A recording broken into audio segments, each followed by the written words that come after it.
ನಮಸ್ಕಾರ ಎಲ್ಲರಿಗೂ ಮತ್ತೊಮ್ಮೆ ಸ್ಕೂಲ್ ಟೆಕ್ ಕರ್ನಾಟಕ ಯೂಟ್ಯೂಬ್ ಚಾನಲ್ಗೆ ಸ್ವಾಗತ. ನೀವು ಇನ್ನೂ ಚಾನಲ್ನ ಸಬ್ಸ್ಕ್ರೈಬ್ ಮಾಡ್ಕೊಂಡಿಲ್ಲ ಅಂದರೆ ಖಂಡಿತ ಸಬ್ಸ್ಕ್ರೈಬ್ ಮಾಡ್ಕೊಳ್ಳಿ. ಯಾಕಂದರೆ ನಾವು ನ್ಯೂ ಸಿಲೆಬಸ್ ಪ್ರಕಾರ ಎಲ್ಲ ಸಬ್ಜೆಕ್ಟ್ಗಳ ಪ್ರಶ್ನೋತ್ತರಗಳನ್ನು, ನೋಟ್ಸ್ಗಳನ್ನು ಎಲ್ಲವನ್ನು ಹಾಕ್ತಾ ಇದ್ದೀವಿ. ಅದೇ ರೀತಿ ಗ್ರಾಮರ್, ಜನರಲ್ ನಾಲೆಜ್ ಕ್ವಶನ್ಗಳನ್ನು ಕೂಡ ಹಾಕ್ತಾ ಇದ್ದೀವಿ.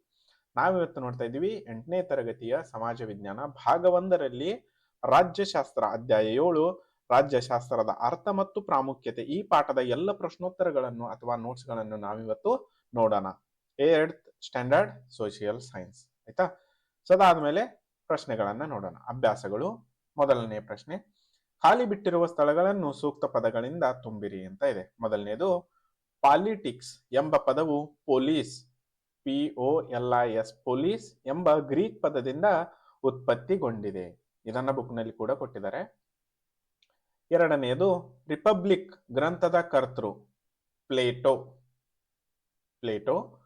ಮೂರನೆಯದು, ಅರಿಸ್ಟಾಟಲ್ ರಾಜ್ಯಶಾಸ್ತ್ರವನ್ನು ಕುರಿತು ರಚಿಸಿದ ಕೃತಿ ಪಾಲಿಟಿಕ್ಸ್ ಆಯ್ತಾ.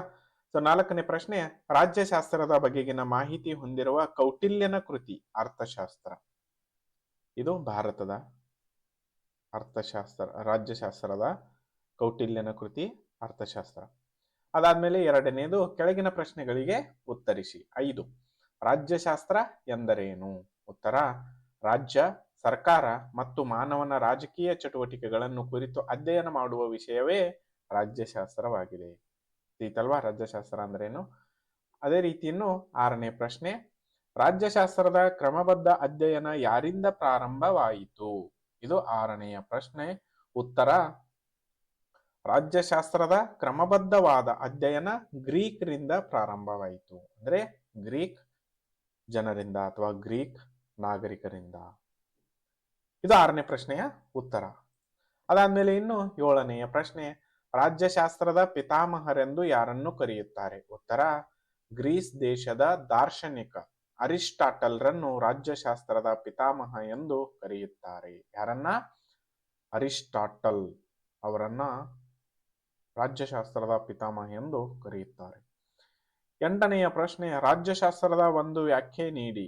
ಉತ್ತರ, ಸರ್ ಜಾನ್ ಶಿಲೇರ್ ಅವರು ಅರ್ಥಶಾಸ್ತ್ರವು ಹಣ, ಸಂಪತ್ತನ್ನು, ಜೀವಶಾಸ್ತ್ರವು ಸಕಲ ಜೀವರಾಶಿಗಳ ಜೀವವನ್ನು, ಸಂಖ್ಯಾಶಾಸ್ತ್ರವು ಅಂಕಿ ಸಂಖ್ಯೆಗಳನ್ನು ಅಧ್ಯಯನ ಮಾಡುವಂತೆ ಸರ್ಕಾರದ ವಿದ್ಯಮಾನಗಳನ್ನು ಅಧ್ಯಯನ ಮಾಡುವ ಶಾಸ್ತ್ರವೇ ರಾಜ್ಯಶಾಸ್ತ್ರ ಎಂದಿದ್ದಾರೆ.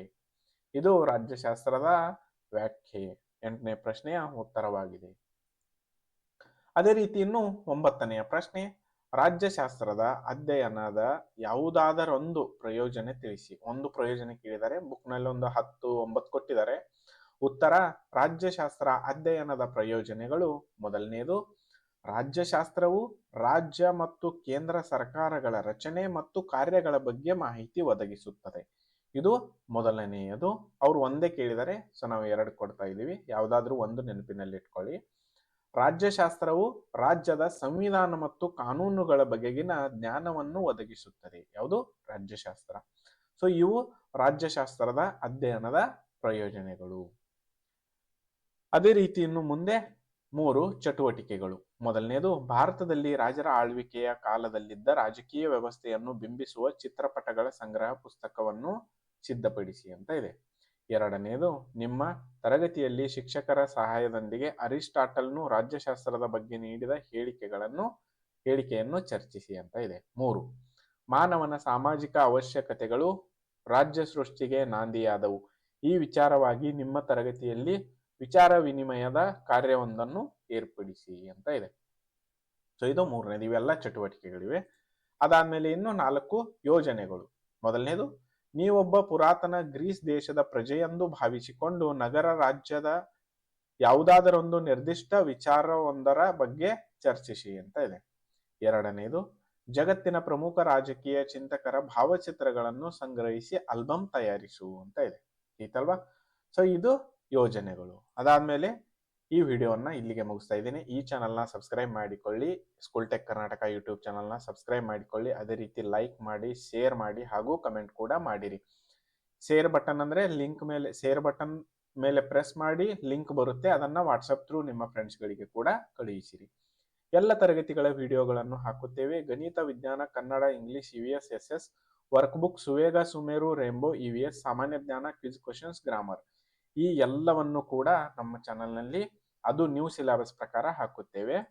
ಸೊ ಈ ವಿಡಿಯೋವನ್ನು ವೀಕ್ಷಿಸಿದ್ದಕ್ಕಾಗಿ ಧನ್ಯವಾದಗಳು. Thanks for watching. ನೀವು ಸ್ಕೂಲ್ ಟೆಕ್ ಕರ್ನಾಟಕ ಯೂಟ್ಯೂಬ್ ಚಾನಲ್ನ ಸಬ್ಸ್ಕ್ರೈಬ್ ಮಾಡಿಕೊಳ್ಳಿರಿ.